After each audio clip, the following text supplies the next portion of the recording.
जालना जिल्ह्यातील मंठा पंचायत समितीच्या नियोजन शून्य कारभारामुळे सर्वसामान्य जनता कमालीची त्रस्त झाली आहे। पंचायत समिती अंतर्गत अनेक समस्या निर्माण झालेल्या आहेत, त्यामुळे लाभार्थी व जनता त्रस्त आहे।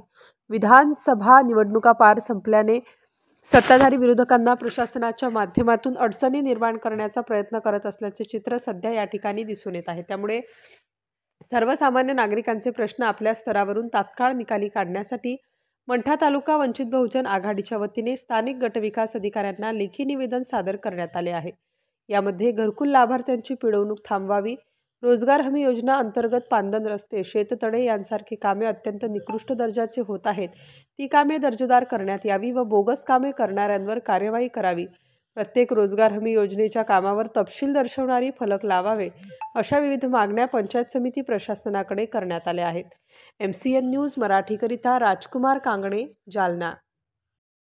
शासनाने शासकीय कार्यालयासाठी 5 दिवसाचा आठवडा त्या ठिकाणी चालू केलेला आहे। या 5 दिवसाच्या आठवड्यात लोकांची कामे जलद गतीने व्हावीत अशा पद्धतीची शासनाची अपेक्षा आहे।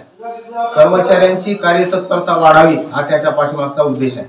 त्या निमित्ताने त्या 2 दिवसाचा वेळ काढून शासनाने सकाळी 9:45 ते संध्याकाळी 6:15 असा शासकीय कार्यालयांचा वेळापत्रक ठरवलेला आहे। सोमवार हा दिवस सर्व कार्यालयीन प्रमुख आणि कर्मचाऱ्यांसाठी वेळेत आणि कार्यालयात थांबण्याच्या आदेश आणि सूचना आहेत। अशा परिस्थितीत आज आम्ही मंठा पंचायत समितीमध्ये आहोत। सध्या 10:20 झालेले आहेत आणि या ठिकाणी केवळ 3 कर्मचारी उपलब्ध आहेत। सध्या कार्यालयाची स्वच्छता मोहीम त्या ठिकाणी चालू आहे आणि गट विकास अधिकारी मंठा हे अद्यापही 10:15 वाजेपर्यंत कार्यालयात त्या ठिकाणी राहील। या परतूर आणि मंठा तालुक्यामध्ये निरंकुश अशा प्रकारचं प्रशासन आहे।